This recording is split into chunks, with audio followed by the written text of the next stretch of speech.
All right, welcome to the February 16th edition of Going Viral at GoingViral.news. My name is Jim Dingeman.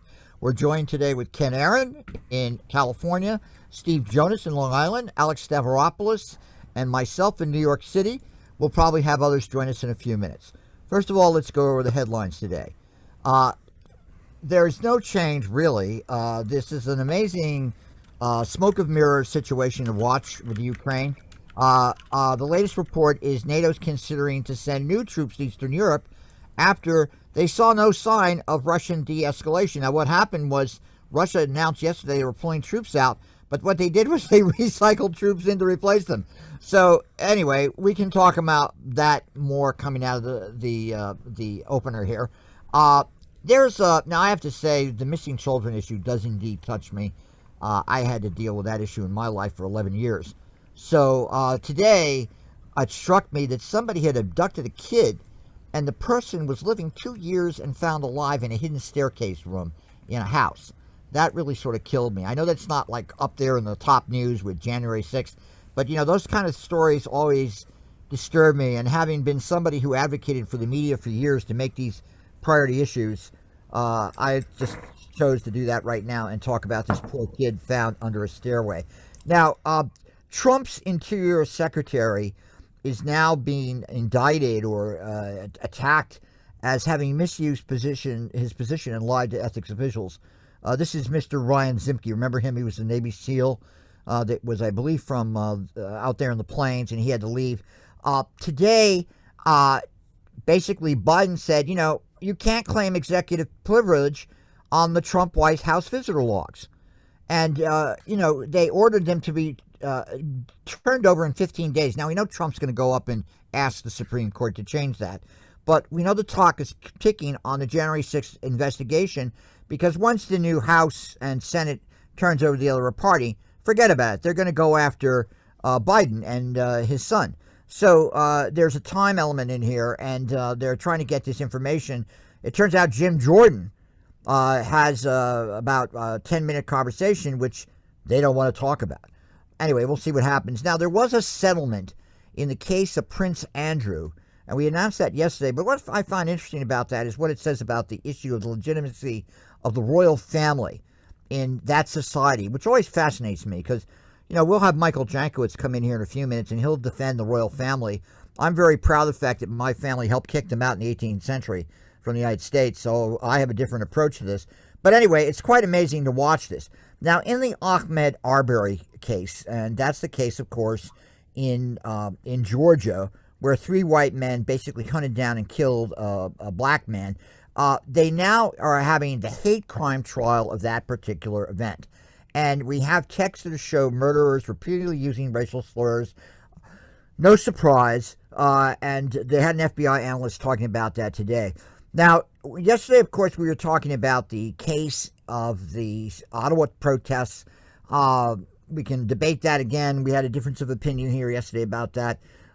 Now today, Prime Minister Trudeau is pointing out that there are strong ties between some of the occupiers and far-right extremists. I think you saw over the weekend, they busted a large arms cache near the Ottawa protests. It looks like about 10 to 15 automatic weapons, ammo, grenades, the whole 9 yards.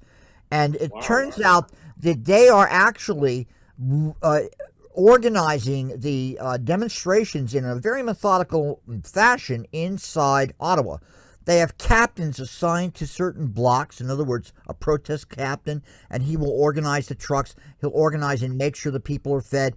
It's a very well-organized operation being run out of a hotel in downtown Ottawa, which has a command post.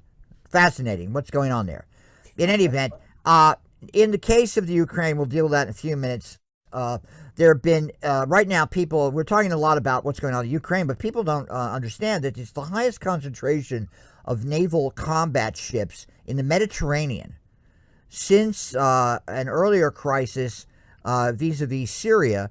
And I don't go back to the October War of 73 when there's always this problems of whether the streams of American aircraft and Russian aircraft actually collided and had dogfights. Some people report that happened in 73. Again, I don't know the veracity of that.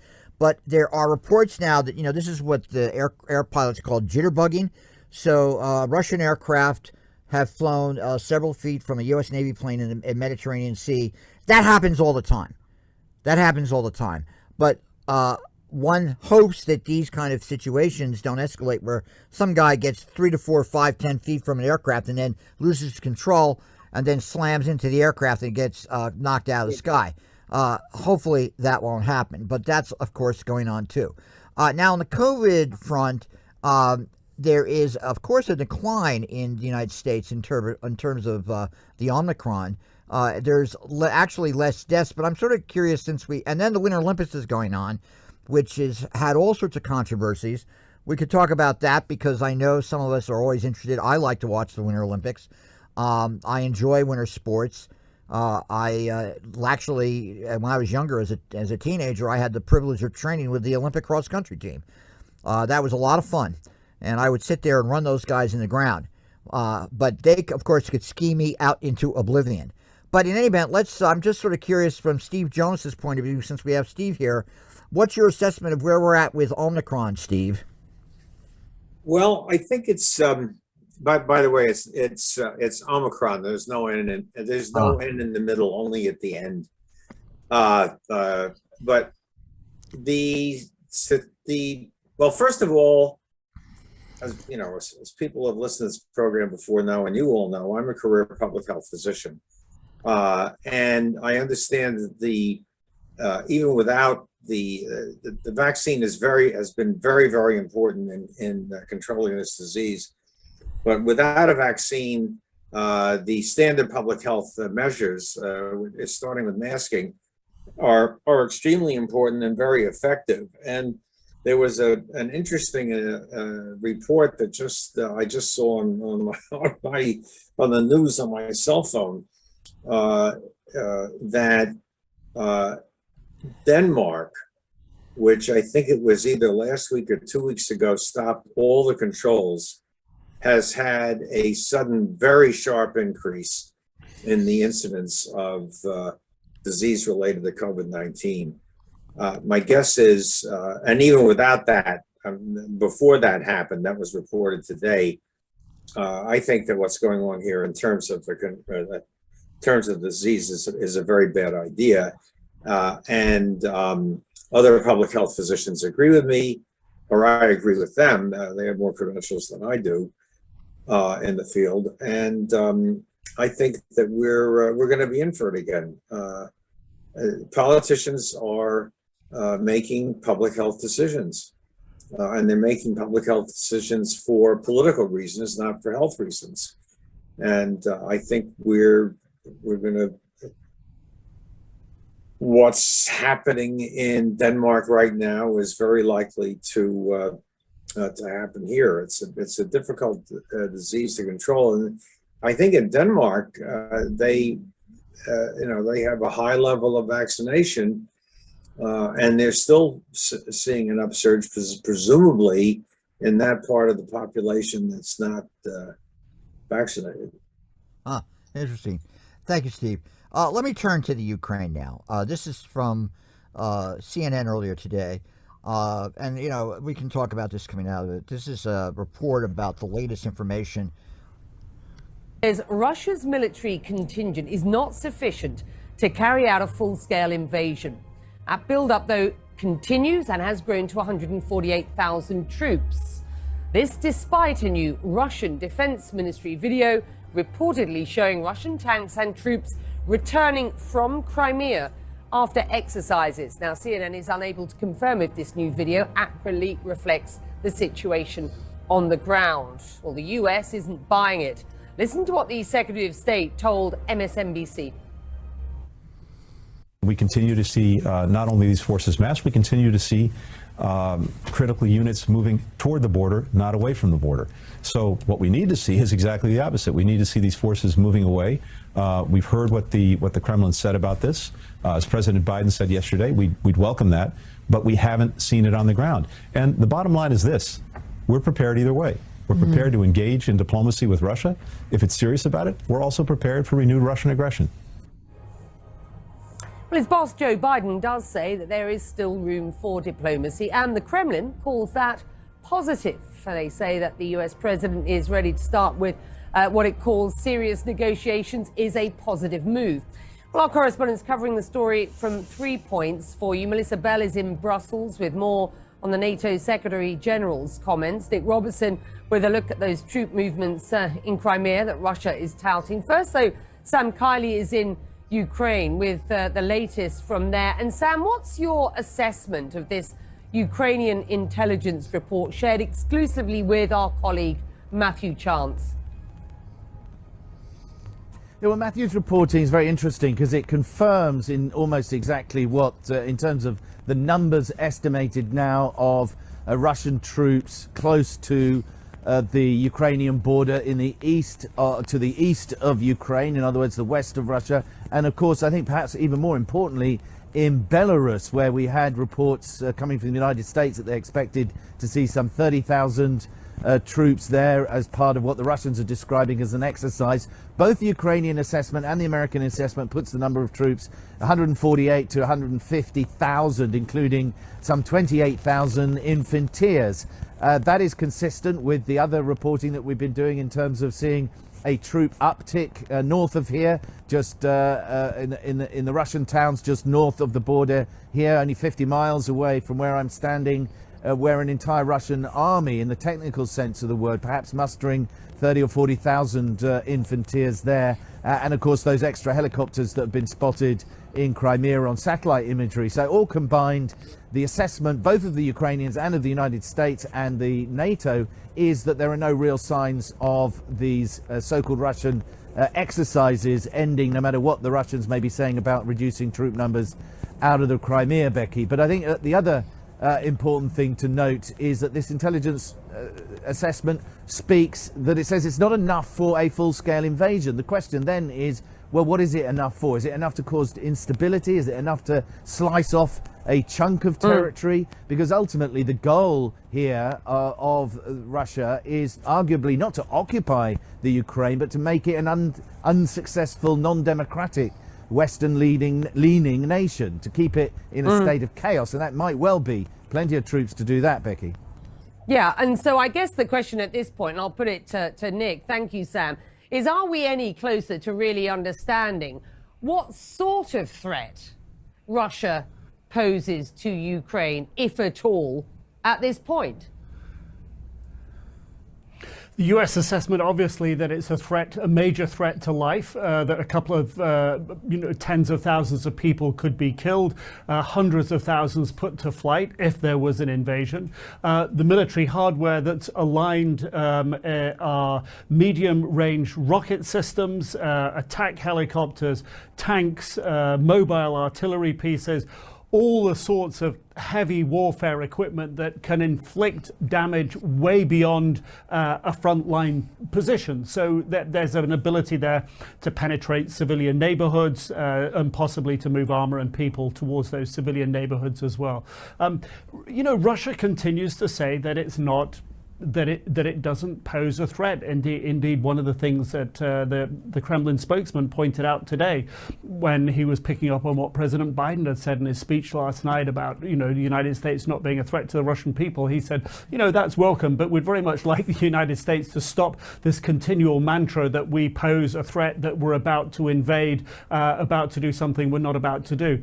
There seems little doubt that the firepower that Russia still has arrayed is capable of inflicting huge damage and capable of projecting that force way inside the territory of Ukraine. The question, of course, is the intent, and that sits firmly and squarely with the Kremlin.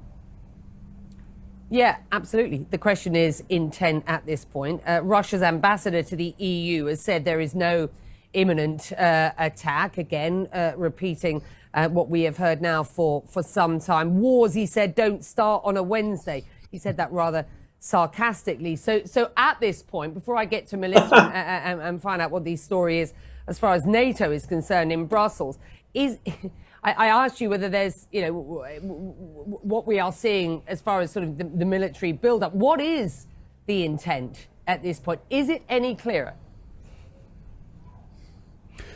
The intent is to try to get through diplomacy President Putin's stated goals, which is to, and we heard this again from the Russian ambassador to the OSCE, the Organization for Security and Cooperation in Vienna, saying at a minimum for the negotiations, NATO must declare that Ukraine cannot join and Ukraine must declare itself a neutral state. We heard President Putin yesterday saying at a minimum for negotiations, Ukraine can't join NATO and NATO must go back to 1997 lines. So what Russia's doing with this force is projecting a force, making this an immediate and pressing issue that NATO and the European Union cannot ignore, and will use this so far to continue to press his maximalist demands to address what he sees as Russia's security concerns. And the answer so far has been very, very clearly no. And it continues to be no. And President Biden made that clear in his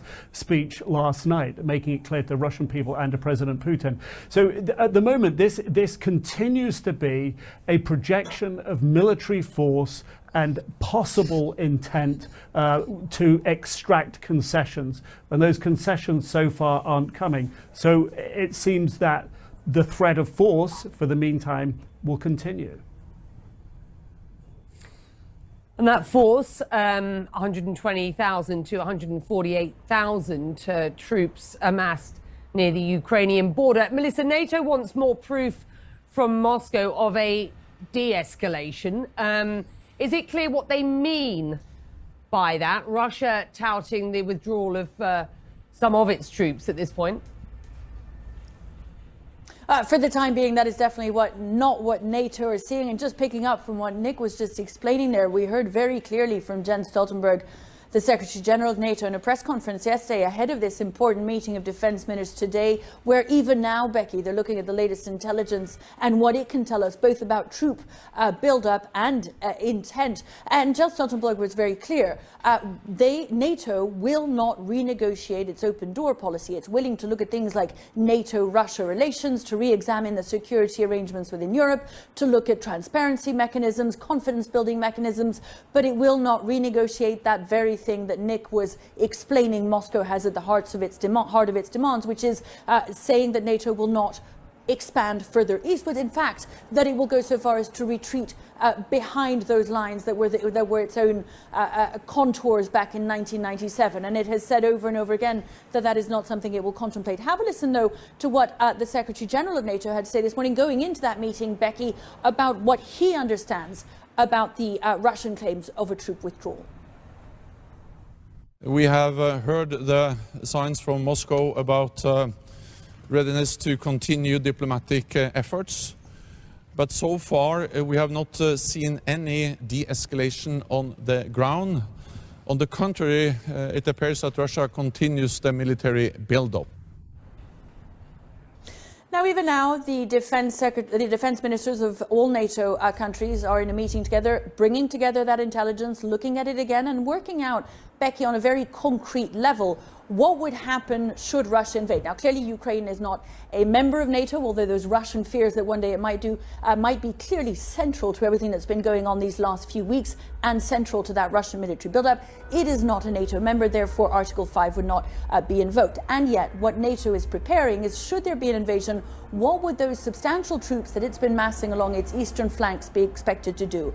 Now, what we understand from NATO sources here is that a NATO rapid response force would only intervene on a number of points if, for instance, a NATO member was directly threatened, if there was an incident over the border by accident, for instance, between Belarus and Poland, where troops are now opposite one another, or to deal with what we expect could be an inflood of refugees coming across from the Ukrainian border should that invasion take place, Becky.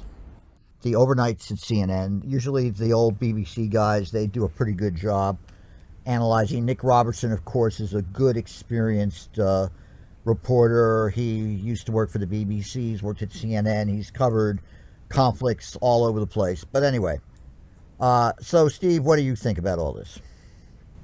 Well, I think that a couple of things that one thing that didn't come up in the presentation is what the Ukrainian president himself said a couple of days ago, and there's been very little reporting about the position of Ukraine in this whole ongoing crisis. There's a lot of talk about Russia, about NATO, about the United States, et cetera, but I haven't seen very much reporting about Ukraine. What I did see a couple of days ago, and who knows, between then and now, somebody from the either NATO or the U.S. State Department got to the president of Ukraine and said, "What are you talking about?"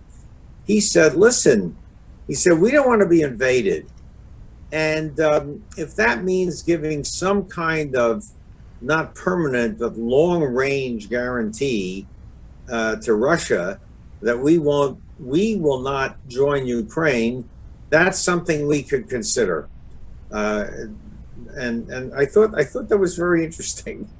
You know, the second thing I think that's not being talked about. But Could you say that No, again? you said join Ukraine. You meant join NATO, right? join NATO, yes. The second thing is that what nobody's I haven't heard any mention of it is, I think the last thing that Russia would want if they occupied any significant portion of the present country of Ukraine, which is quite large if you look at the map. I mean, it's a very big place. It's small compared to Russia, but it's a very big place, would be to occupy it and have an ongoing guerrilla war, which is what they would have on their hands. I mean, there was that wonderful feature that I saw in several different reports today of this, not that she might be, much of a factor in a real war, but they had this feature of a 79-year-old great-grandmother learning how to shoot a rifle. And actually, they're giving them AK-47s. I mean, it's not just rifles. And, this old lady, although she's not as old as I am, personally might not be able to do much, but there would be a lot younger people dealing with a Russian army popping in and out, and I think that the Russians are very well aware of that. My feeling about this is that they're making a lot of threats because there are certain things they want, and I'll finish up with this. They want to have permanently established the devolution of certain powers to the two far eastern Russian-speaking provinces. That if you look on the map, they're really very small, but they're predominantly Russian speakers. They were supposed to have a significant amount of local authority, and they were supposed to have Russian recognized as the primary official language. What is it, Luhansk and Donetsk? Is that correct? Yeah.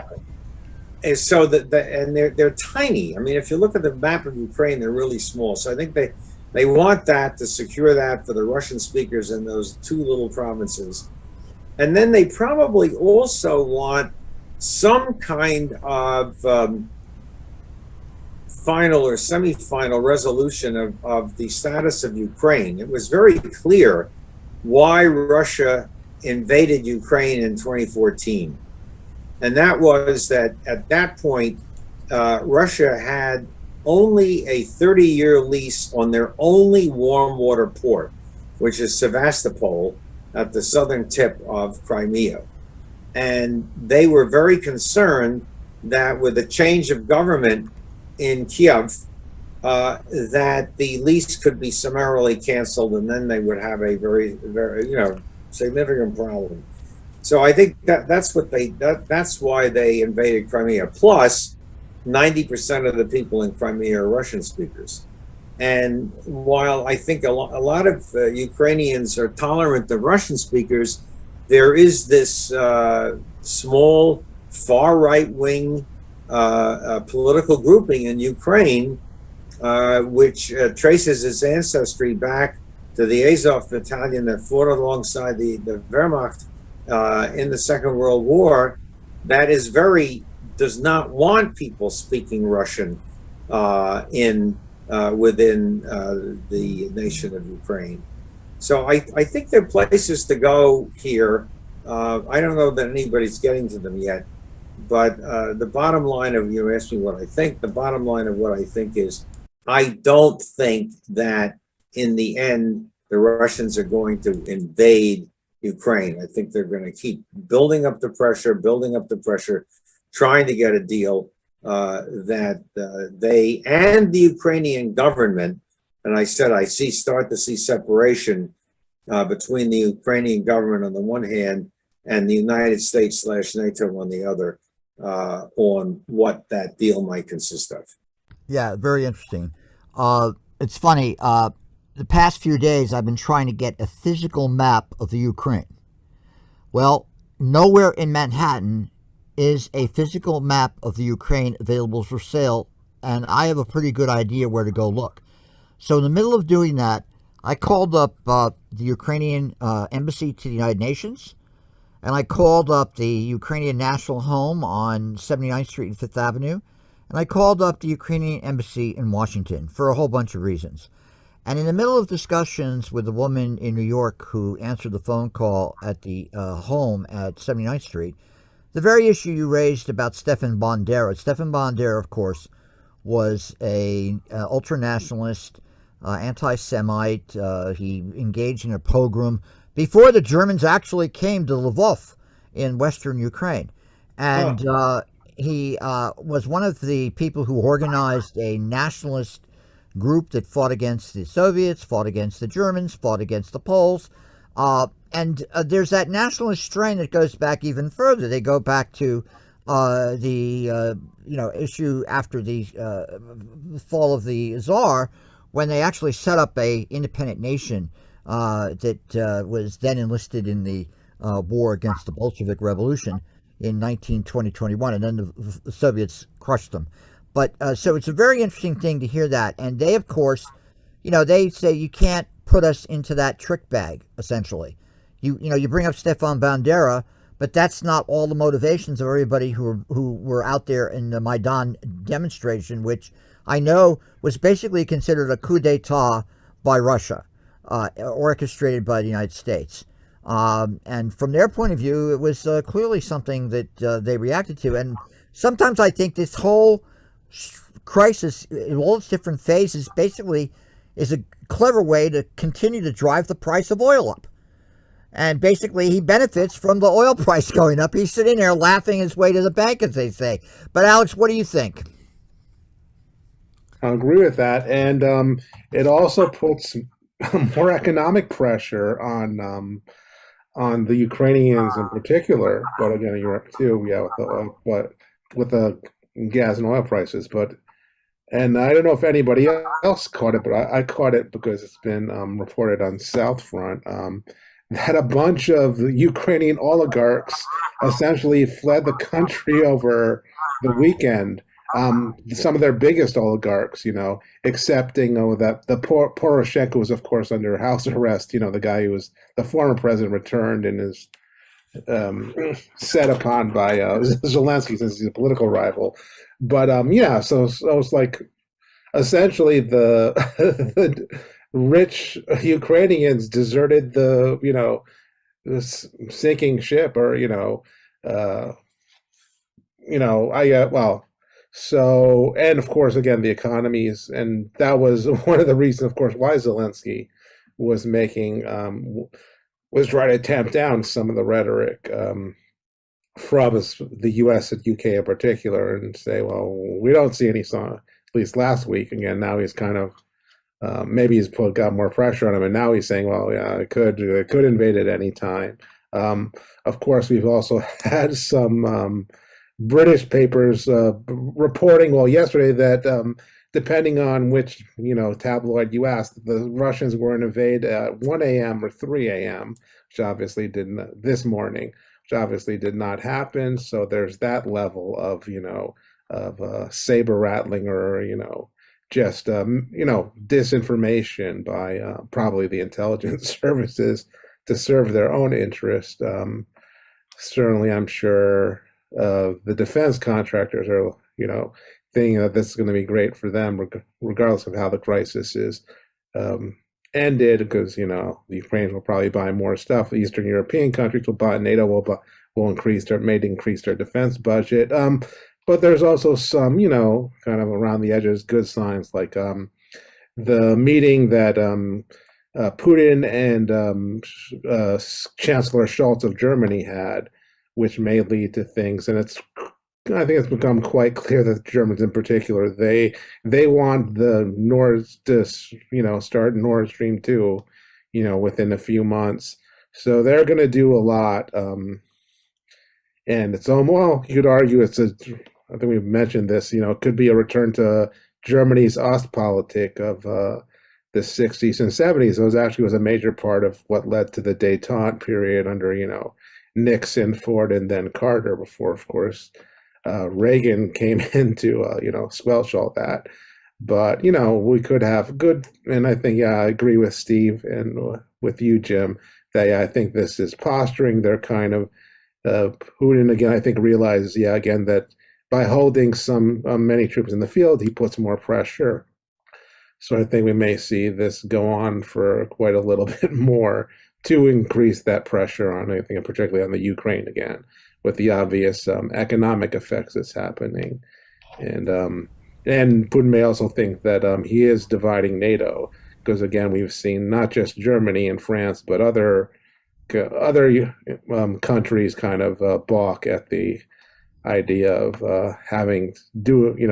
not just fighting in the East, but also just, the sanctions that might affect them much more than the Russians as they assess it. But I think, well, it's an extraordinarily multifaceted crisis to look at. I refer to that report I sent to some RUSI, the Royal United Services Institution issued a report basically on Russian covert operations yesterday. Now, you have to take all this with a grain of salt. Is it misinformation? Is it disinformation? I view the Western sources as skeptically as I do the Russian sources. Because Putin is a brilliant, he's lieutenant colonel of KGB. His immediate advisors were of his generation in the intelligence services. So, hey, I don't put anything past these guys, as I don't put anything past the American decision makers. What's interesting about that is that their argument is you have to look at the cyber attacks on Ukraine in a very different way. There was a cyber attack today, by the way, on banks and everything. And what they took the last time was they took insurance records of Ukrainians throughout the entire country. And what the Rusi guys argue is that the Russians already have special operations forces operating inside Ukraine.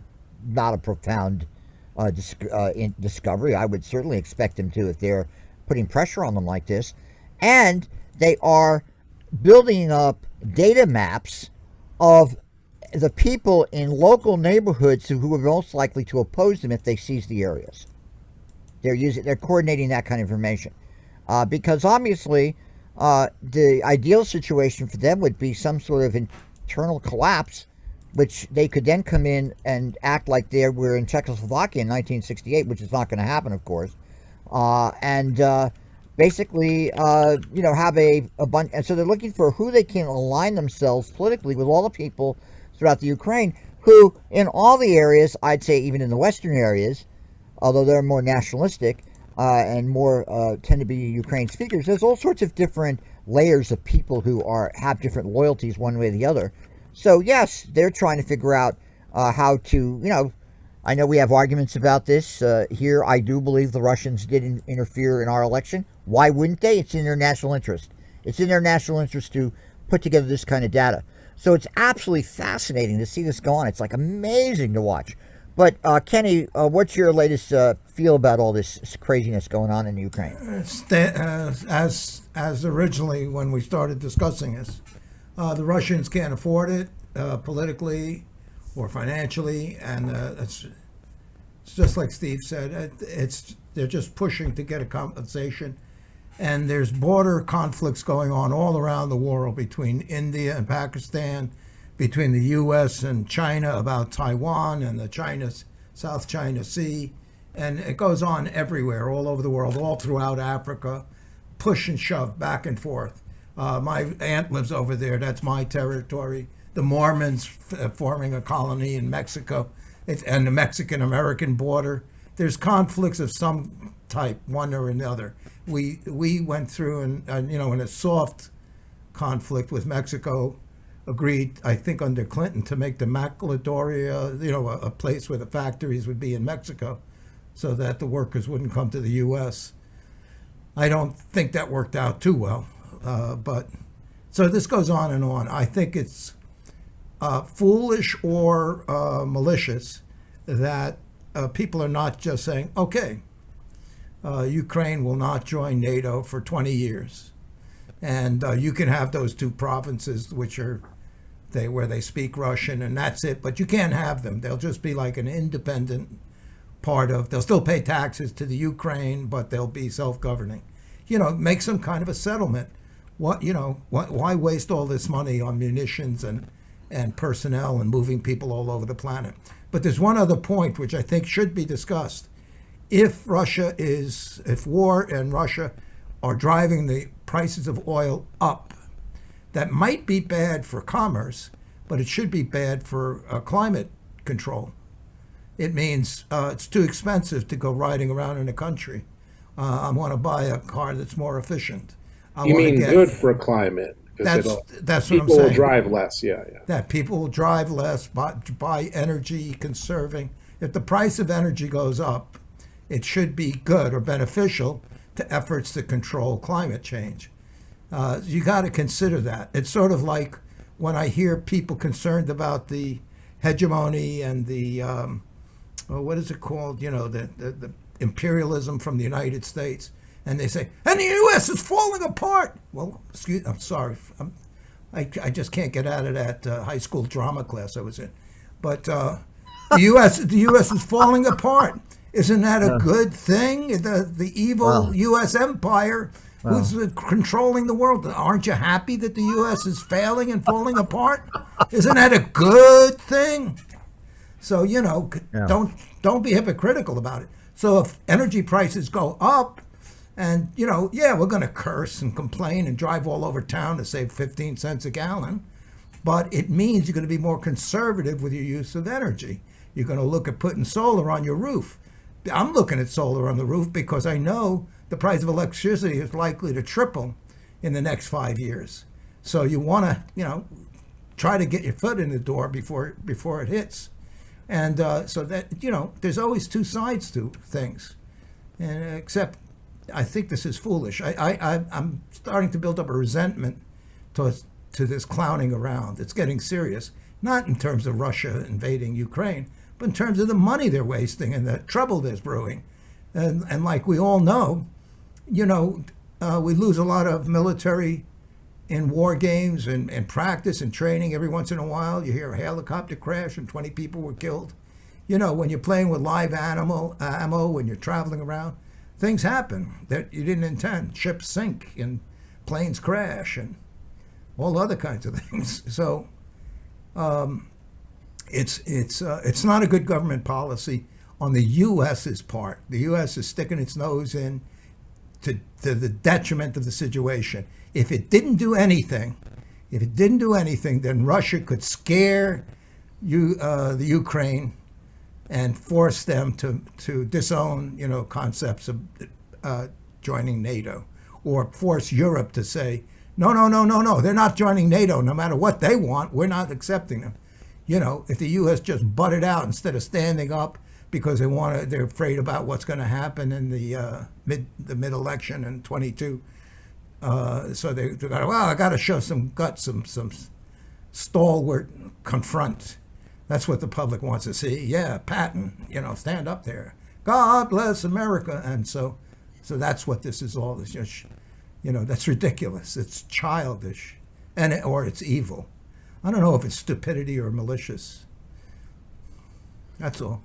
Well, I always remember when Richard Nixon sat during the invasion of Cambodia and watched Patton nonstop. Every night he watched Patton as he was invading Cambodia in 1970. One aspect of this before we close it out is what's fascinating to me is the relationship of Biden with Bolsonaro. Because as you know, Bolsonaro went along with Trump's idea that, the election's illegitimate, and Biden, of course, reciprocated. So now the Americans are angry that Bolsonaro is now traveling to Moscow to meet with Putin. So an interesting, and Putin, of course, is pursuing a intelligent foreign policy with Cuba, Venezuela, other countries that he wants to align with. Remember early in January, he said, we're going to move missiles to Cuba and Venezuela. You guys are threatening us here. We're going to do that to you guys. And so the whole thing, just the dimensions of it just get more crazy and mind-boggling as time goes on. Now, Kenny's talking about the issue of the United States and how it's going to look. This is something that happened a few days ago. Our good old friend AOC was talking to a podcast at New York Magazine, and she's making the argument that basically democracy is going to collapse in 10 years, which I know that is not going to, I have a feeling that most of us would say, well, that could happen. So let's hear what she had to say. You used a phrase earlier in the midst of this, if we have a democracy 10 years from now, do you think we won't? I think there's a very real risk that we will not. I think what we risk is having a government that perhaps postures as a democracy and may try to pretend that it is, but isn't. And David Remnick, who did that interview, is with us now. He spoke with the Congresswoman as part of the New Yorker's first digital-only issue, the New Yorker Interviews. This is an illuminating interview that you did here, David. It's really, really insightful to read. Let's talk about that comment that you seized on where she's talking about maybe not a real democracy in 10 years. What did you think of that? Well, it's on the one hand, it's startling to hear that from someone in Congress, and on the other hand, it's what we're talking about all day on this network and elsewhere. This is the condition that we're in right now. First of all, we have some constitutional, structural situations that are anti-democratic. We have a Senate that underrepresents heavily populated areas in the country and way overrepresents less populated areas.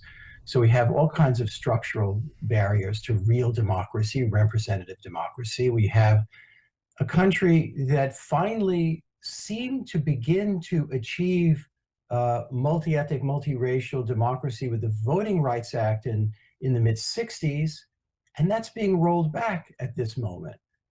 Elections are in question. People don't believe, half the country, or some large part of the country, chooses to believe Donald Trump's notion about cheating in elections when cheating never took place. And so there's that kind of rebellion happening. Look, you see this all over the world. Anti-democratic, illiberal trends, both structurally and ideologically taking place. And the United States is not immune, far from it. We're no longer can consider ourselves the oldest continuous democracy according to some outside institutions of real value and real insight. So she's not alone in saying this. Yeah, that's a quick timeline, though. She's putting a timeline on it of 10 years.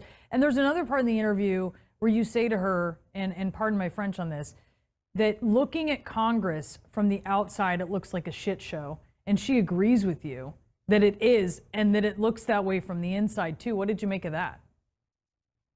Well, she's in discussions inside the caucus, but you don't have to be inside to see the shit show that she's talking about. I mean, when you have an institution, when Marjorie Taylor Greene or people like that are becoming a normal fact of daily legislative life, when you have even much more powerful people in Congress insisting on believing and repeating the lies that the former president comes out with every day, that looks exactly like what Ocasio-Cortez is describing. There's also real frustrations that she's facing as somebody who's on the left wing of the Democratic Party. We're now seeing really the major part of the progressive agenda disappearing from view. So there's real frustration there when it comes to climate change or the ability of working people to get along decently in this country. That's in real jeopardy. She is talking about attacks on voting rights and Republicans who won't admit an election defeat. What do you think of that? Do you share her concerns?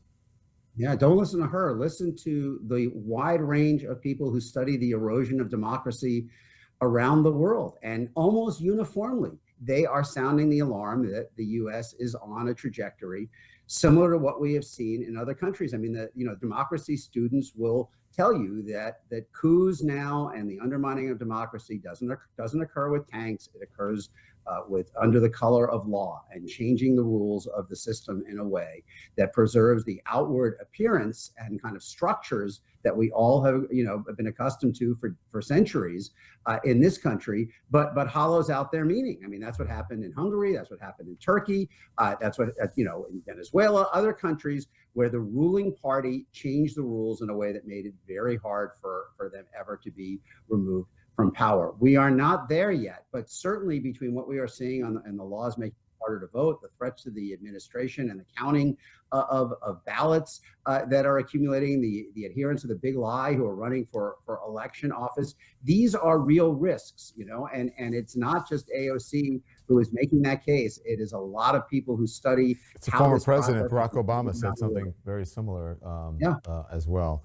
Look, I don't know if we're there yet, but I think we're pretty damn close to being there. Thank you both.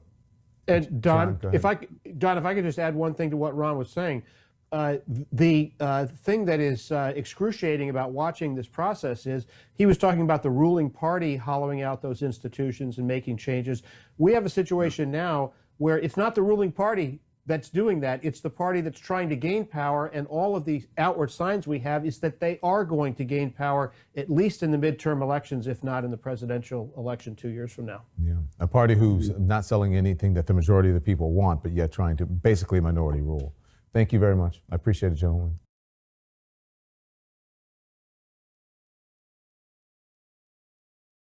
So that is a discussion that was carried out, AOC doing that.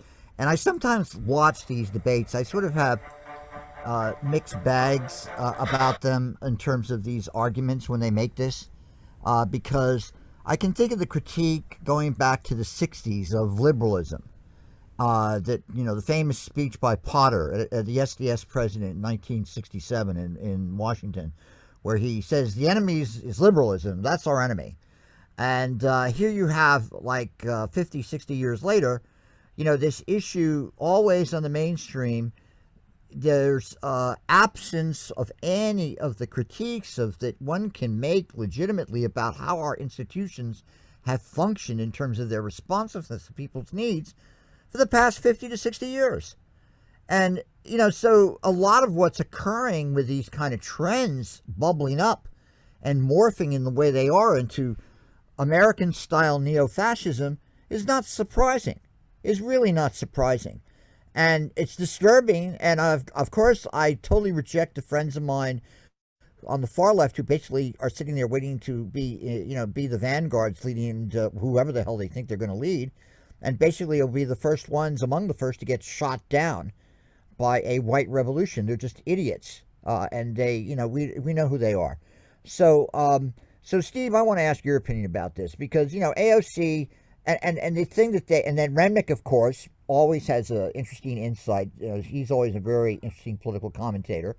And that guy they had, Brownstein, I think of when you read Thomas Edsall, some people don't like, I enjoy reading Thomas Edsall. He's essentially quoting mainstream, logical, positivistic political scientists and sociologists week after week coming out with studies essentially reinforcing these kind of arguments. It's like, and it's not like we're reading Ramparts. It's not like we're reading the Old Guardian published in the West East Village, the old left paper. Let's see what Steve has to say about it. Yeah, go on, Steve. Well, thank you. I think that, several comments. First of all, I think that you all know that I published a book in 1996 that looking at what the Republican Party associated with the Christian right was already talking about and was already planning to do. I published a book it's called The 15% Solution, that essentially predicted what's happening now. And that's not because I was particularly smart, but I was just looking at the facts on the ground. The Republican Party has realized for many decades that if they allowed constitutional democracy, if they allowed equal voting, that they would eventually be put out of business. And it's the Republican Party is the front for a major element of the ruling class of the United States, starting with the petrochemical industry, that doesn't want this to happen. The modern attack on voting was started by an organization called the American Legislative Exchange Council in 2007, which set as its agenda specifically to take over state legislatures one by one so that they could engage in rampant gerrymandering. The original funders of ALEC were the Koch brothers. I think that we are getting closer and closer to fascism. Most people who use the term don't define it. I have written about it in numbers of columns that are published on op-ed news and on BuzzFlash, and I have a definition which I publish now in every column, which I use in every column that I write for those publications. In terms of a dominant executive branch, a judiciary, there's no longer an independent judiciary, that there may be a private army that is devoted to the interests of those who are running that government and the ruling class they represent. I wrote a column recently in which I said that the Rittenhouse incident may be the beginning of the U.S. Sturmabteilung, the USSA, the brown shirts from Nazi Germany. The column I'm doing, but when you see people like, Joe Scarborough, and I like Morning Joe. I think it's very informative. It's also very entertaining. I think they have very good guests who represent the liberal wing of the capitalist class in this country. Joe Scarborough was a right-wing Republican. Those of us who followed the Congress in the 1990s, we picked out Joe Scarborough. He's an awful guy from the South. He uses the term to describe what the Republican Party is headed for right now. He uses fascism. Michael Steele, who was, as everybody knows, a chairman of the Republican National Committee, he uses the term fascism. And then we have, numbers of analysts in academia, and I think we're going in that direction. I at this point, I don't see how we're going to stop going there. But I think that the two things, finish up with this, what's very important to understand, which is not talked about very much, is that there is a major class interest within the ruling class of the United States. They don't all want this, but there's a significant chunk of them that want this, that they want to end democracy as we know it, because they realize that that's the only way that they're going to stay in power, and they're going to keep control of the economy and its components. And the other thing, which this is what I'm hoping to write tomorrow, when we look at the classic fascist governments from the 20th century, and there were 5 of them. The Hungary, most people don't realize that Hungary was the first one in 1919 with somebody named Miklos Horthy, fascist in the sense that it was an absolute executive branch control by someone who was not a member of a royal family. And because before that, of course, many countries had one person at the top who ultimately made all the important decisions, which started to whittle away in countries like England in the 19th century. but he was the first non-royal who had absolute control. So there was Horthy, then came Italy with Mussolini, then came Germany, of course, then came Spain, and a lot of people discount Spain, but Spain had an absolute ruler too. But the fifth fascist country in the 1930s was Japan. Japan did not have a maximum leader. Everybody thinks it was the emperor. No, the emperor had no political power. The emperor was considered to be a deity going back 3,000 years, and what was the representative not of the state but of the nation of Japan. Fascism in Japan was fascism by committee. During the war, the United States propaganda tried to make the equivalent of the chairman of the Joint Chiefs, General Tojo, to be the dictator. He wasn't. In fact, he was thrown out. I have to look it up when I write this column. I think it was 43 that the rest of the generals and admirals got rid of him. After 44. Huh? It was 44. It was 44. Saipan. Alex can correct me on that. I think it was after. Oh, you're right, Chip. Right. When After you're Saipan. absolutely correct. When they lost Saipan, they got rid of Tojo. But it was fascism. All of the other elements of fascism, in terms of one party, no independent judiciary, rampant suppression of any opposition at all, et cetera, and full control of the capitalist ruling class of the mechanism of the state. But it was fascism by committee. I think that I'm going to write a column tomorrow in which I say I think that's more likely. I think Trump is going to disappear. I think we've seen more and more. The Republican Party is having less and less use for Trump. And I've thought that Trump has been a very useful ornament for them for the last couple of years. He's getting into more and more legal trouble. He's making more and more idiotic statements in public. I mean, even more of them are more idiotic, which is a pretty high standard for anybody to reach, but Trump can reach it. And I think they're going to get rid of him. The one hope that we would have, well, two hopes. One is that the working class and their middle class allies in this country would finally get mobilized.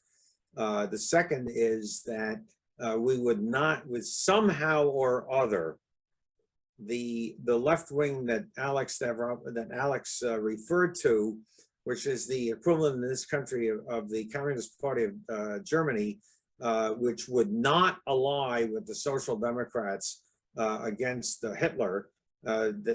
Stalin had labeled them social fascists. That was the Social Democratic Party. If the Social Democratic Party, which is sort of like the left wing of the Democratic Party today, and the Communist Party of Germany had gotten together, they actually might have been able to stop Hitler. But we all see a lot of people on them. Oh, no. There are people who call Joe Biden a fascist. I mean, it's a rather broad definition of what fascism is. But it's possible that there's a chunk of the ruling class which does not want fascism. And if they can find enough political allies, they may be able to stop it. I'm not saying definitely we're going to have fascism in 10 years. I think there's a very good chance. But I think that there is some chance that we may be able to prevent it.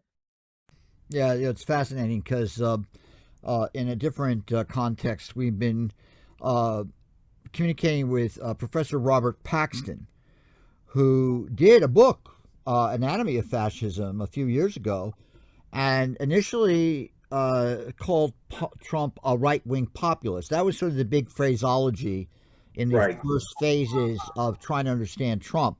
And then I believe I was at an event where I openly called him a fascist, or fascist American style. And the person we had on early in our show, the professor of philosophy at Yale, who is that? You remember that, Alex? He's wrote this. I don't remember his name. By the way, Jason Stanley. Jason Stanley basically, had gone on a mantra about, well, we're dealing with fascism. It walks like a duck, it talks like a duck, it's a duck. And so it's a very interesting phenomena we're living through. But let me bring Kenny. All right, let me make Go on, a quick comment on that.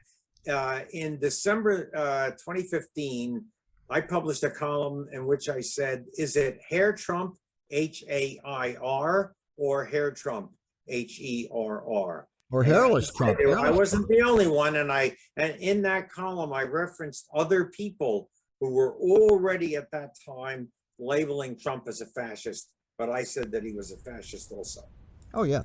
Well, I remember during the primaries, non-American friends of mine were watching the Trump rallies with great fascination. Because, they hadn't, look, I've watched or read probably more verbatim accounts of Hitler's speeches than the average person. I know that's a fact. So he used to do the same thing. He'd sit there and call out his enemies. He'd say, "Oh, the Jews," or whatever he did, and then ask his brown shirts to go beat him up at the same time. And they did it, of course, far more violently than what we've seen so far. But anyway, let me bring Ken in. Ken, your comments about what we're dealing with AOC saying about this, democracy is going to collapse, etc. What do you think? I think she's very charming. I'd love to have her serve me a drink. She's an overnight wonder. Where did she get all this wisdom from? She came out of nowhere, and now she's ready to rule the world. I don't have much. Hey, yeah, great. So, where's the mute button? That's all. But the point is, what Frank was saying was very interesting. Except for the fact, I don't know why you would exclude from fascism the Ottoman Empire, Saudi Arabia, Peter, Alexander the Great, Napoleon. Aren't they fascists? Wow. And but this is the more important question. First of all, I personally think it's a fantasy. The workers of the world unite. That's just a fantasy. It hasn't happened. It's happened in 1917 in Russia, supposedly. It happens. You see big marches in the street and stuff. But whatever happens, whoever gets overthrown or whatever, it evolves back down to an autocratic leader, usually. Like in Cuba or Brazil or whatever. And maybe somebody's trying to dispose him so that he could be the autocratic leader and have a panel of a diverse panel who come and they eat at the table, but he's still the leader. So my question is this: have you ever investigated the hypothesis that there are certain structures, social structures, that evolve because of the nature of the human personality, of fear and need for leadership? If you've ever run a company, or had a large group of people that you're responsible for, you will see a certain percentage of those people, if you're in charge, will come to you with respect and kowtow to you and say, "Yes, Mr. Steve, what can I do for you, Mr. Steve? Is this good enough, Mr. Steve?" You will get that from public who want a leader that they can rely on, just like everybody. Excuse me, I know nobody watches this, so if I'm going to insult anybody, it's going to be you three guys. Just the way some people go to church and look up at the statue of Christ. "Yes, Lord, what should I do? What do you want from me?" They want to be led. And I know some guy wrote a book about the authoritative society, the people who are looking for authority. But it's more than that. It's where people will go where they think there's leadership. And then there's other people who hate anybody who's at the top. He must be evil. Anybody who's got a car that's anybody who's got a car that's less than 2 years old, obviously an absolute criminal. You can't afford to buy a new car. You must be a drug dealer. So there's, when you look at life, you get that from the left all the time. I've known people on the left. A girl at KPFK bought a Maserati, a Mazda convertible. But she was very coy about driving to KPFK with the car because it was a new car. They didn't want to shock anybody. But have you ever looked at the sociological behavior the tendency of societies to develop and function with hierarchical structures, and then the people on the bottom are going to attack the people at the top. And usually there's an assassination or a coup, and that happens. It happens in herds of animals, and it seems to happen in most social societies throughout history, through the Aztecs and the Incas and the Indians and the Europeans, and in America, and within the state, and within the city, and within the country. You always get a boss Tweed or some shithead up there, and he's on top, the head of the company, the head of the country, the head of the state, the mayor, and so forth. So it seems to happen a lot, just like sex happens a lot. No matter what you do, you keep getting kids. You can't stop it. Procreation goes on, no matter what laws you pass. So have you looked at that? All right, That's my question. All right, before Steve launches into that, because I know you give him a lot of ammo there, Kenny. Yeah, okay. You know, some of your ideas remind me, we go back to how Edmund Burke used to describe Napoleon, or Crane Britton. Crane Britton, of course, was a famous, I forget where he was, at Harvard, but he was a guy who theorized about how revolutions happen. And his arguments were very similar to yours, and sort of his arguments were based on fear, that, you know, basically people want to be led, and it's all manipulation, and revolutions happen, and they really just manipulated by a bunch of people. They really are just a bunch of sheep being led down to the slaughter. That's sort of the conclusion of that type of theorizing.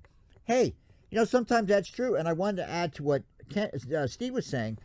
Salazar in Portugal, he was obviously implementing fascism. Fascism was popular in China under the Kuomintang. There was an actual fascist movement within the Kuomintang at the time of the, certainly in the late 20s and early 30s. There was a great attraction to fascism in Chinese nationalism, and of course in Latin America. And of course, how people were affected by fascism and Nazism in the Middle East. Someone like Anwar Sadat is jailed because he's viewed as a person who's going to align himself with the Germans, and he's actually organizing a Italian CIMI intelligence. The Italian fascist intelligence service was known as CIME, and they were actually aiding and trying to have Egyptian officers overthrow and implement a fascist government inside Egypt during the war. But Steve, I know you have a lot to say about this. Well, actually, I think we're all going along the same lines, that we're all concerned about the imposition of a fascist government. I think that we all understand with certain variations the form. And the most essential element of the form of a fascist government is that the executive branch is in full control, that there's no real power, and the concept of the three branches of government, which was expressed by Madison, and I think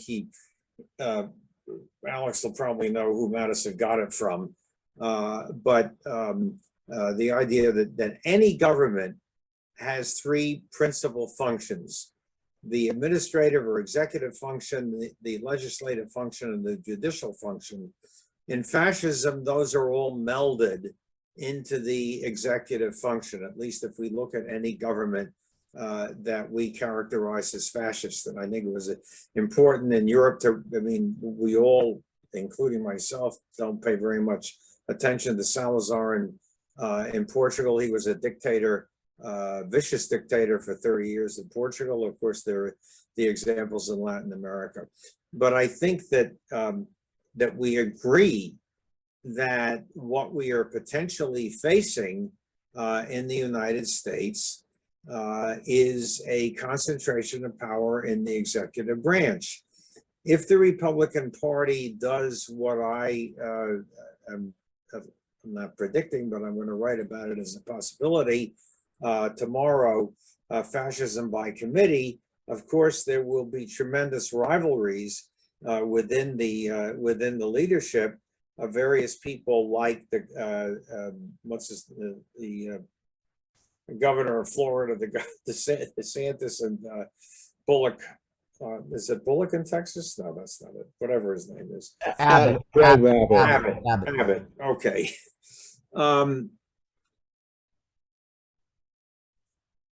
There will be rivalries between them, but the important thing for them and for the elements of the capitalist ruling class which stands behind them is that the power of that Republican government be maintained. I think that's one reason why, one way or another, they're either going to get rid of Trump or they're going to be very happy to see him go, because, you know, Trump has certain characteristics of his personality which go in the direction of dictatorship in one person, and I don't think they want that, particularly in somebody like Trump. You know, he's a criminal and all that stuff. So I don't think that there's a lot of, you know, I think there's disagreement on certain details here, but I think we're all very concerned. I think it's very important for somebody like AOC, who has really a national persona, to get written up in New York Magazine, which is a New York magazine, but I imagine it's seen all over the country. And you know, my copy just arrived today. I haven't had a chance to read the article. She's sounding the alarm, and I think it's very important for somebody like her to sound the alarm. And you're listening to Going Viral at GoingViral.news. My name is Jim Dingeman. This is the February 16th edition.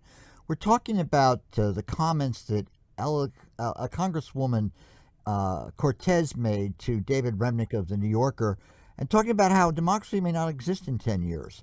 And we're talking with Ken Aaron in California, Steve Jonas, myself, Jim Dingeman, and Alex Stavropoulos in the greater metropolitan area of New York City. And Alex, your comments on all this. All right. I guess I'll start with, you know, the question of whether we are a democracy. Ken, you muted me. But yeah. I apologize. Sorry. No, fine. That's fine. Yeah. Because of course we have. Oh, go on. Freudian slip. Yeah. Because we have, you know, we go back to what's the infamous Princeton study that says that functionally we do not have a democracy, because what the bottom, I think it's bottom 90% of people want, the chances of it becoming law is basically, you know, the incidental to background, you know, but when the top 10% want something, it's almost a one-to-one relationship that it happens. So again, what actual policy is based on what, you know, thanks to Citizens United and the power of money and the influence of corporations, is, you know, what the powerful and moneyed people want, not what the, so we have that. And in terms of fascism, I always go back to, well, I would say, I go back, there's the, in all the cases where it's happened, fascism is always called in by the powers that be, usually because they're afraid of, you know, of some workers, socialists taking over. It generally happens during a period of economic upheaval, which of course we are definitely having now.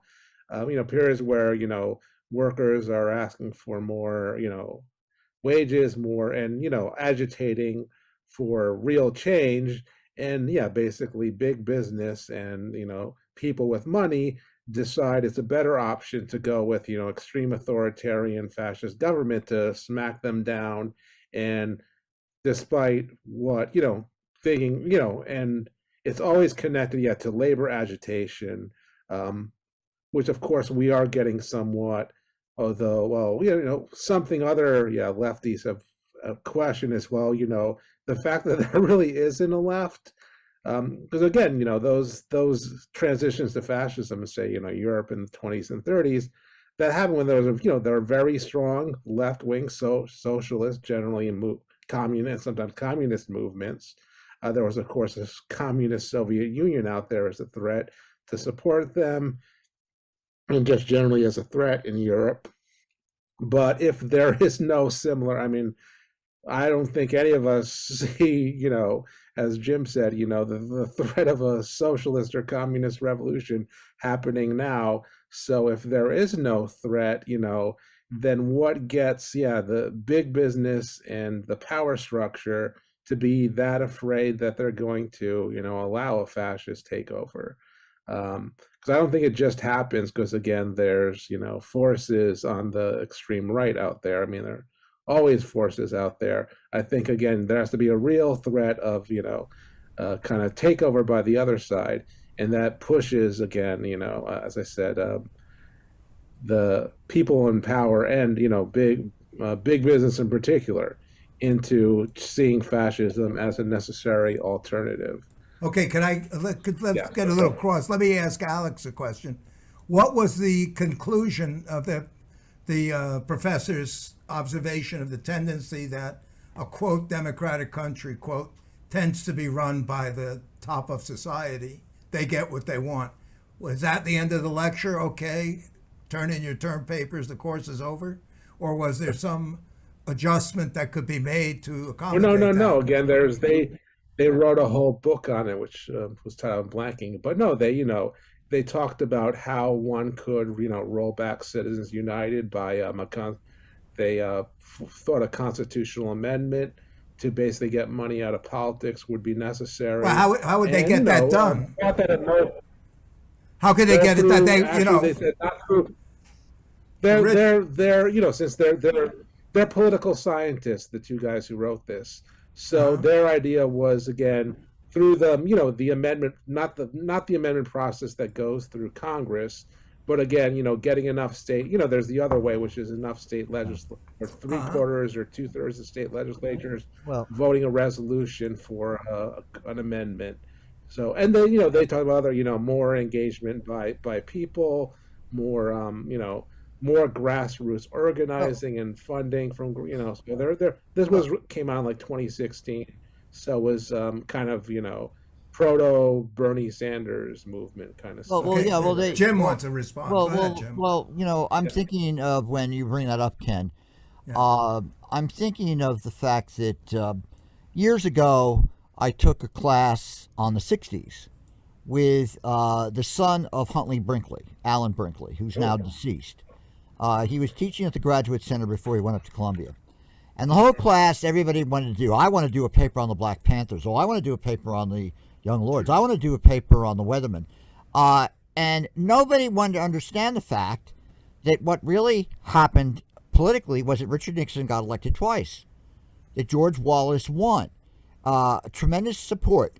And my problem with the left in this country for the past 50 years is basically their piss poor knowledge of their own society, their own history as Americans. Their alienation from being an American is so profound that they cannot come to grips with dealing with the average American who doesn't think the way they do. And they're not even able to make that transformation. They're not even able to make a leap of empathy to deal with them. And so hence you have 50 to 60 years later, the amazing, the Academy now is sitting there. They're going to have a person who's right. I think you've been seeing on the mainstream television. There's a woman who teaches, I think, at UC Berkeley or UC Santa Barbara. She did a book on, predicting a civil war in America. Well, how profound. And she's going to give a talk. And to me, it's amazing because the Academy, it's sort of like an R. Crumb cartoon with them. Thinking about this has been going on for real. The alienation is real. It is a real, brutal reality. Class distinctions in America are a brutal reality. And they've just been morphing and morphing and morphing. The amount of people voting actually declined in 1960. Obviously, it's been up. Obama mobilized people to vote. And this last election had a lot of people to vote. But then look what just happened in the state of Texas. 15 to 20%. Given these new repressive laws, a lot of people can't even register to vote. And then the more we see the evidence of January 6th, we're seeing clear indications of a poorly executed putsch. And I say P-U-T-S-C-H, putsch.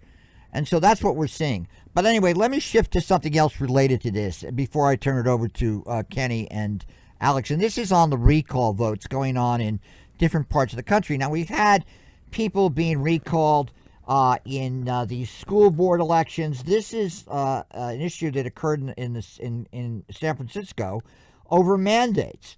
And it's very interesting. Again, we can have a further discussion of this. I know that some of us are sick of this, but unfortunately, these are the issues that are mobilizing people to sit there and park their vehicles in Ottawa as we speak. San Francisco is highlighting the political fallout from COVID school closures, even in a city long considered politically progressive. San Francisco voters yesterday overwhelmingly recalled 3 of its 7 school board members. Stephanie Sy has more. Judy, this is the first recall election in San Francisco in 40 years.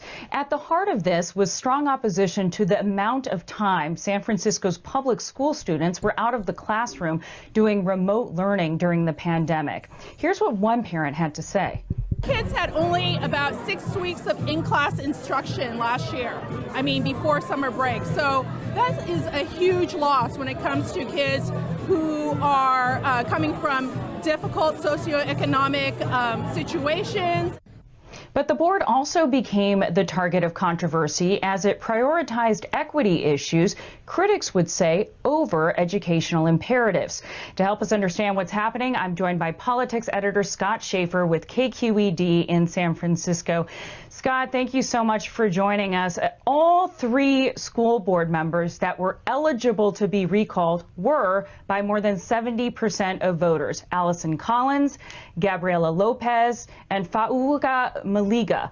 Was this a direct result of the length of the school closures? Was that a sentiment shared by a lot of the voters? Well, as we've seen around the country, school districts have been grappling with how to reopen and when to reopen, how quickly to reopen, how to do it safely. And I think in San Francisco, we saw most cities, including many in California, doing that while we were still closed here in the city. And that led to a lot of frustration. You know, most people don't pay much attention to school boards, but the pandemic really upended a lot of that. And there was a lot of frustration from parents in terms of how they felt about their kids learning on Zoom, mental health issues. And so even as some parents, especially working class parents, weren't that eager to open the classes too quickly, you know, a lot of parents felt it's really overdue. And so that certainly was sort of an underpinning of this recall. And as you said, as schools started to reopen, parents who were worried about learning loss and getting their kids back to normalcy were focused on that. But the school board, I understand, decided to put things like renaming dozens of schools on its agenda. What was behind that? Why did they do that? Well, we should say that all 3 of these school board members who were recalled yesterday ran on an equity platform. They talked, this is before the pandemic, they talked about changing policies in San Francisco schools to help Black and brown kids in particular who struggle often in San Francisco schools. And so in a sense, they were doing what they were elected to do, but the pandemic just totally upended those priorities. And so when parents saw the school board spending 6-7 hours talking about renaming schools, including Abraham Lincoln and one named after Dianne Feinstein, I think there began to get a lot of focus on the school board and what are they doing? What are they prioritizing? Why aren't they focused on reopening the schools? And the mayor, London Breed, had a lot to say about that too. And I think that drew a lot of attention to these 3 in particular. And of course, London Breed was somebody who supported the recall of these 3 members. Another flashpoint, Scott, that I know emerged around a policy that had to do with equity was to remove the merit-based admissions to a particular public high school in the city that was highly selective, affected a lot of Chinese American students. This is also a move progressives in cities like New York are moving toward to promote diversity and equity. Which group of parents in San Francisco really galvanized around that issue, and how much did that affect the turnout for the recall? Well, Lowell High School is an elite high school. Justice Stephen Breyer is one of many illustrious graduates. And I think it's, a lot of parents see getting into Lowell as key to sort of giving their kids a slingshot into college and into life. The school is more than half, it's a majority Asian American. And often when you change a policy, people who are benefiting from the status quo don't like it. And so certainly the Chinese American community in particular was mobilized and energized. And I should say that at the same time, there were Asian American students who did support those changes, as well as Black and brown students and organizations like the NAACP. So it wasn't uniform, but I think to answer your question, clearly the group that was most energized by this and most upset was the Chinese community. What are these school board politics in San Francisco, Scott? Tell us about how education in general during the pandemic, even in the national picture, may be splitting Democratic voters. I mean, San Francisco being a bastion of progressive politics. Well, I think it would be a mistake to read the results of this election as San Francisco retreating from its core values. I don't think voters are saying they no longer support things like diversity and equity and civil rights. I don't think that was the message. But clearly, parents were saying, pay attention to our kids. That should be your priority. We want the schools reopened. We're fine talking about renaming schools and changing admission policies, but not right now. We're in the middle of a pandemic. And I think that's really the message, is do the job in front of you. And then when things settle down, when we're more or less back to normal, perhaps we can talk about these other issues, which are important. And I don't think anyone is saying they're not important. It's just a matter of timing, priority, and process. Scott Schaefer with KQED in San Francisco. All right, so that's going on in San Francisco. Now, Steve has left for a minute, and he'll join us in a minute. But one of the comments I wanted to make coming out of this is last week I attended at Fordham Law School an entire day spent on merit-based testing and special schools in cities in the United States, particularly New York. Now, a number of us who are on this show are products of the public school special school system. I know that Ken went to Brooklyn Tech. I know that Alex went to Bronx Science. Steve, did you go to Stuyvesant? You're muted. You're muted, Steve. Steve, you're muted. Did you go to Stuyvesant High School? No, I did not go to Stuyvesant. I went to the Walden School. All right, so you went to a private school. Okay, you went to a private school. Private school that was, certainly elite on the left. All right, yes, Walden School. And then Michael went to a normal high school. Did you not, Michael? Michael, are you there? Mike, you got to mute. Yeah. Unmute, Michael. I actually went to high school out in the island. Which is great on the island, okay. And I was accepted at several special high schools. I went to Music and Art High School. Now, my feeling about the special high school systems... That's a special school. Yeah, I know. But my feeling about I had many friends. We all went through, I'm sure Kenny and myself, I think this would have been the educational experience of Michael. I don't know if you were in public school, in elementary school, Steve, but the tracking system was a very strong part of what we experienced. People were given IQ tests at an early age and then put into different kinds of classes. I was initially, when I was in the elementary school in New York City, I was put into the roughest class in my 6th grade class. They gave me an IQ test and they bounced me upstairs. But all those kids I was with in that roughest class, they were decent human beings. They were good kids. You could see that they were being tracked right away. And the tracking system to me is one of the real sources of great inequity, because obviously a school system cannot solve the socioeconomic inequities of the society in general. I mean, I bet it sure as hell can do a lot towards that. And so what's going on in the case of San Francisco is that these school representatives, and they were involved in fights like, for example, you may or may not recall that there was a big fight over WPA murals in San Francisco high schools that were considered politically incorrect because, and they were done by socialist painters. It was amazing. They were done, I think even one was done by Diego Rivera. And they tore the damn thing down. And so, absolutely ridiculous, frankly. Absolutely ridiculous.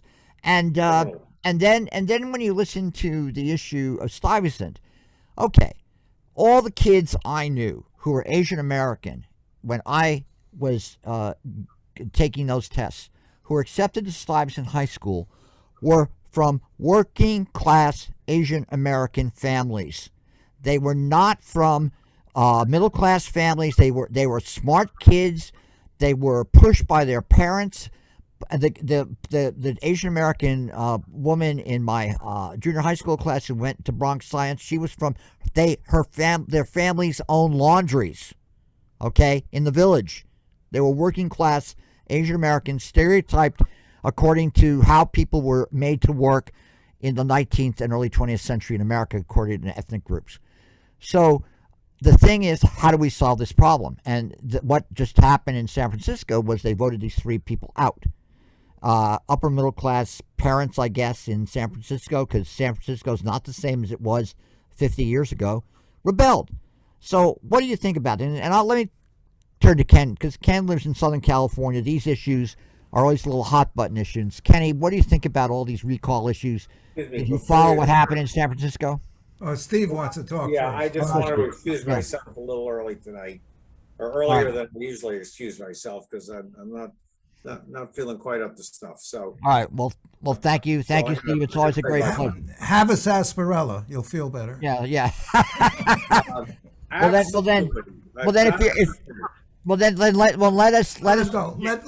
Let him talk about. Yeah, you talk about what you think about this, Steve, about these issues of recall and education equity. The only way I think that we can solve it is to have more special schools, because there are a lot of very, very bright kids, and I think to have the kind of competition that goes on among them, to get into the special schools is, for the kids that don't make it, it's really destructive. And that doesn't mean that they shouldn't have exposure to a higher level of education. Of course, that means that this country, which is not going to do, has to devote more resources to education rather than less. And if you look at the national, education expenditures, they're going down. I mean, there was even a strike of teachers of all places, West Virginia, because of the cuts that the Western Republicans in West Virginia were making. But at a different level, that applies to special schools in cities like San Francisco and New York. The new mayor of New York City has talked about that, about why can't we, about trying to find the money so that there can be more places for children who are bright enough that they are going to benefit from special education. And with that, I'm going to say adieu to everybody, and I will see you next week.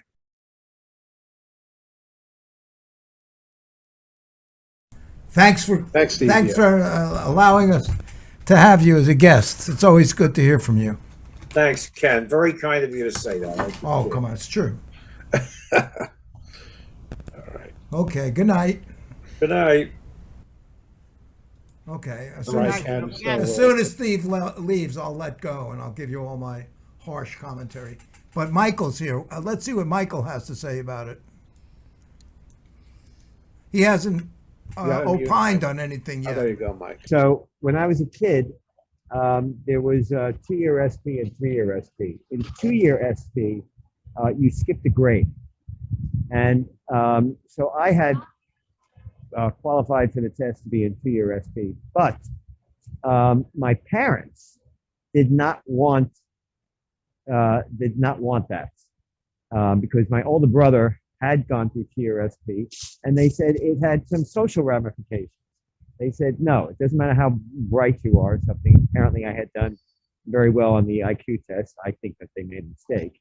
But the idea is that I don't, they didn't want me. They said that education is not just a matter of pushing people as far as they can go, in other words, pushing people to the limit intellectually. They felt that there was a social contingent to it also. So I think that again, a little common sense needs to be injected into this whole thing. You know, in ability, intellectual ability is part of an education, but there are other parts of it as well. And I don't know. I mean, it all comes down also to, you know, when people have certain ideals or, you know, in other words, certain beliefs, how much those beliefs apply to their own personal lives. You know, it goes back to what we used to call in the 60s, the phony, you know, 60s, early 70s, phony liberal type of thing, where, you know, yeah, it's all okay as long as it doesn't apply to them. So I think that seems to be the issue on this. Okay, thanks. And we're going to wait till you get off the airplane and we'll call on you again. If you okay, so now I'll go on this. I got to say this. We're going to get back to you right after me if you like. Ken, if you want me to get off the air, just say the word. No, I want you to get a better mic or a better computer or something. First of all, my name, I am the best mic that there can possibly be. Okay? Very so I'll good. leave it at that. Okay, very good. Okay, so I think it's tempting, but I consider it a trap. Every time somebody tries to put forward a philosophical concept or principle or knowledge based on their own personal experience, well, that's like cheating because, you know, I didn't go down that road with you. I wasn't in that thing where the tree got hit by lightning and fell over and my grandmother said, blah, you know. So every time you give these anecdotal stories about your personal experience, which I could go into also, I have a background in the history and most of us do. But I wanted to bring up on this, I always like to look at the statistics. Oh, I can share this. Here we go. There it is. Share. Do you see that, right? And this is the population density in San Francisco. Look at that, 48% white. Skip over that, 34% Asian. Less than, 5%, 5.4% black. Latinos are not listed. Let me see, 3 more rows. Spanish. Speak English, speak Spanish, 11%. Okay? So you've got basically whites and Asians are the majority or the supermajority in San Francisco. So, and then saying, well, what about the blacks and Latinos that we don't have in these specialized schools? I would expect to see a higher attendance of whites and Latino and Asians in any school because that's the population. And whether you like it or not, the Asian culture pushes education, and not necessarily the concepts that are American education, which are more to creativity, but towards getting the answer, dealing with the complexity, doing lots of homework. And if you know any Asian kids brought up, a majority of them are like that, like Jim gave an example. But we know that statistically they score better. And there's a case in front of the Supreme Court at this point, a school like Harvard or something, that an Asian advocacy group is suing because they've been kicking, they're changing the rules because white kids can't get into Harvard because they're getting knocked out by the Asians, and it's a problem you got to deal with one way or the other. And I think Steve's solution was excellent. Let's have more schools. Now, the issue is if the Chinese segment of the society is getting such high levels of education and higher class jobs and making more money, they could open up more private schools. And the private schools could be more, like we have traditionally African American schools. It's so common that those colleges have an abbreviation. Like, I think it's historically African. HBUCs. There you go. Historically black yeah. colleges and universities, right? Yeah. So if they could do that, Asians could do that, Armenians could do that, Hawaiians could do that, midgets with blonde hair could do that. Because if they can do that, anybody could do that and have a school, a discriminatory, segregated school for their population. I'm probably the black universities. I know that I've seen certain white people can go to them too, but historically they're mostly black. So that is the way it is. And everybody can take the test. Nobody's been making a claim that minorities can't take the test. You could make the claim that it isn't fair because the minorities haven't been brought up with the same background as the majority whites and Asians, and they don't have the vocabulary or the experience. They're not exposed to that. Then there's nothing on those tests about hip hop or how to play blackjacks or basketball. None of that's on there. They don't have things that are from the cultural environment of the minorities. There's no like who's the most famous mariachi singer. They don't have that on those tests. So maybe those kids maybe those tests are biased. Although those tests are, for the most part, not based on culture. Supposedly, they're like here's 3 collections of triangles. What's the next one? It's a sequential observation and different kinds of things. But you could wreck a society by pushing equity to a degree where you're inhibiting the advancement of competent people. You have schools like that develop engineers, chemists. That was from Stuyvesant, and Bronx High School of Science, physicists, and of course, the wonderful condition of our arts came from the music and art high schools, right? We have all the sophisticated plays and everything. So these are schools driven to make able people more competent. And that is a very relevant thing to have a good society. Those people are important. The people who develop the medicines and take care of you in the hospital and fix your teeth and defend you in court and all of these things. They move to the top. It's rough. It's difficult. You know what it's like to become a doctor and so forth. You need people that, I don't want to say they're stellar, but they are above average. Remember the famous Wobegon things? Wobegon, Lake Wobegon, where all the women are handsome and every child is above average. Well, you can't have every child above average because here's the average, half are below and half are above. So you have these schools, they filter out and they get competent people, and they give them an edge on society. And I've had people from different races and backgrounds that I went to school with in college or in high school, and shoulder to shoulder.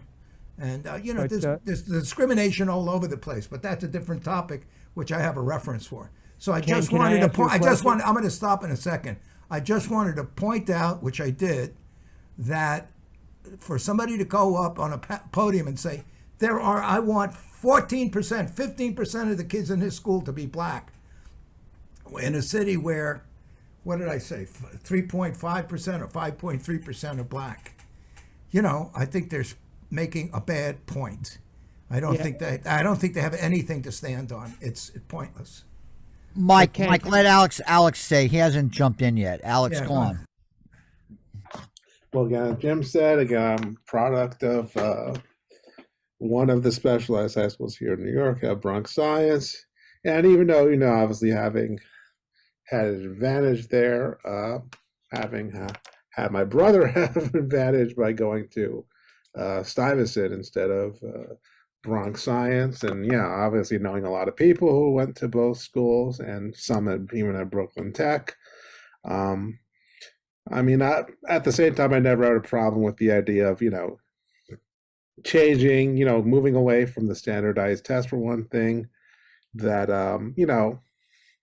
again, because I barely, in my case, I barely missed the cutoff. My test result, when I applied in 87, 88 was just barely underneath what would have gotten me to Stuyvesant, which would have been nice because Stuyvesant was like, at that point 3 blocks from where we lived.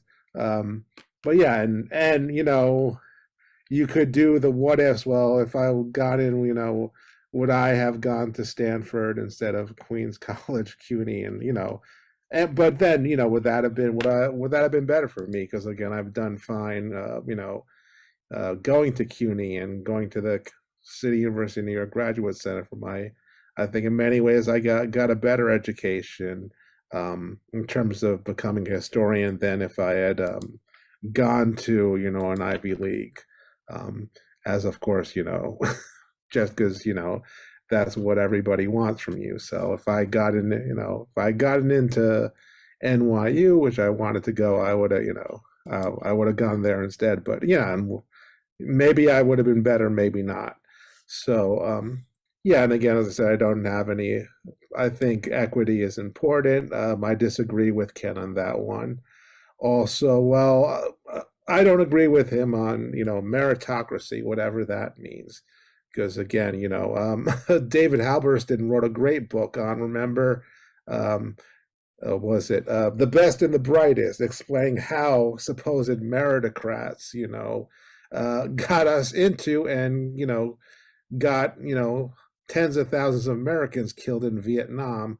So again, I don't know what necessarily meritocracy produces, such a great, I think in many cases, again, that kind of it produces a lot of people who go with groupthink, and that can lead to, especially if the same kind of people. I think the fact that all that our foreign policy is generally run by the people going to the same schools all the time and who think in the same way and get taught in the same way is a big reason why we are so screwed up as it is. So I will disagree with Ken on that. All right. But, yeah. All right, Alex, one thing I want to say about this. Well, let me go after you. Hold on, Mike. Mike, it's like, look, New York, I was lucky in junior high school and elementary school to be in integrated settings. Okay, and in high school, I was in integrated settings. I would say in high school, at Music and Art High School, about 30% of the student body was African American and Hispanic. Okay, and I would say that was even higher in my junior high school and in my elementary school, which was in the Village, in Greenwich Village in New York. Now, today, we have New York is looked on as having one of the most segregated school systems in the United States. The concentration, there's only less than 10% white enrollment. White flight has flown. And what's funny to me is somebody was telling me a few days ago that majority of apartments in Manhattan are co-ops, which sort of blew my mind at this point, which is completely different than what it was when I was a kid. And when I talk to friends of mine who live in co-ops, they're not sending their kids to public schools. They're sending them to private schools. They are, and if they're going to send them to a public school, they're going to put them in tutorial programs so they can compete and then get into Stuyvesant or Bronx Science, or what's even the most ridiculous of competitions, to get a kid into kindergarten at Hunter Elementary School at 68th Street. Now, so the question of the testing, and of course someone like de Blasio made some pretty interesting points about this. He grew up in Boston, I think. He went to public school in Boston.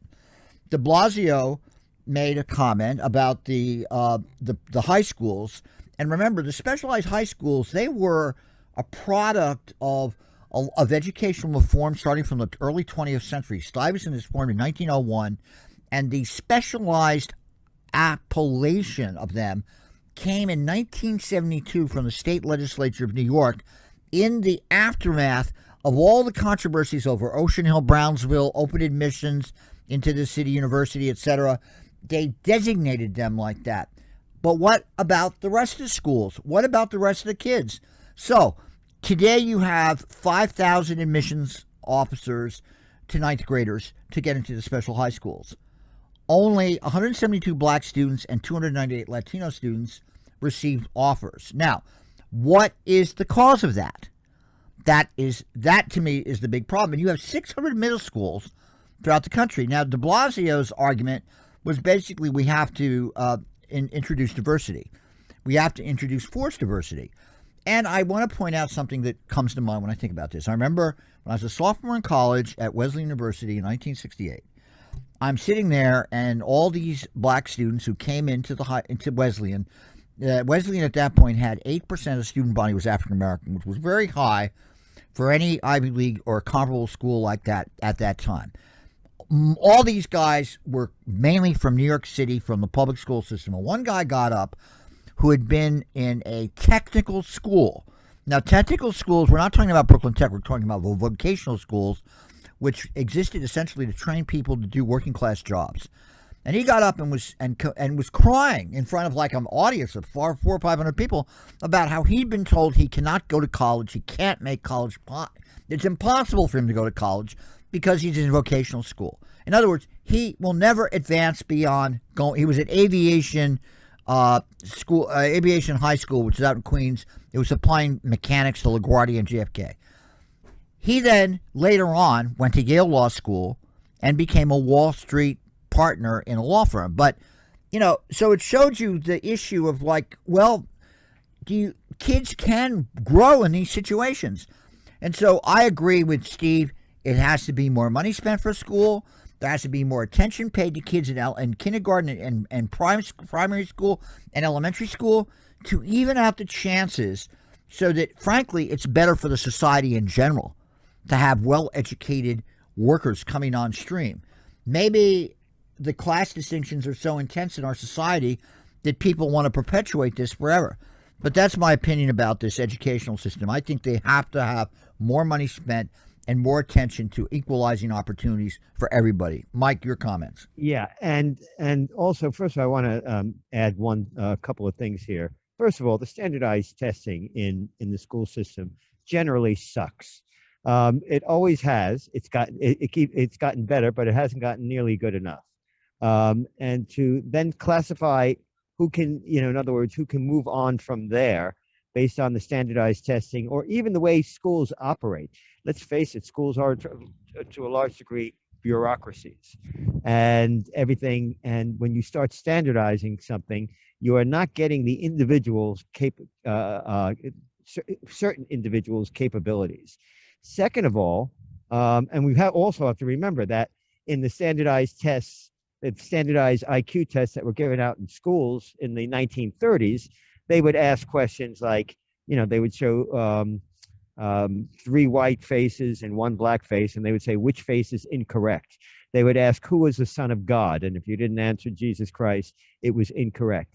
There is always something wrong with the standard. I mean, things have improved since then, but there's usually something drastically wrong with the standardized testing procedures. Second of all, diversity there's another point to diversity, which is that, again, as Jim was just saying, about we're becoming a more segregated society, and that the New York City school system is one of the most segregated in the country.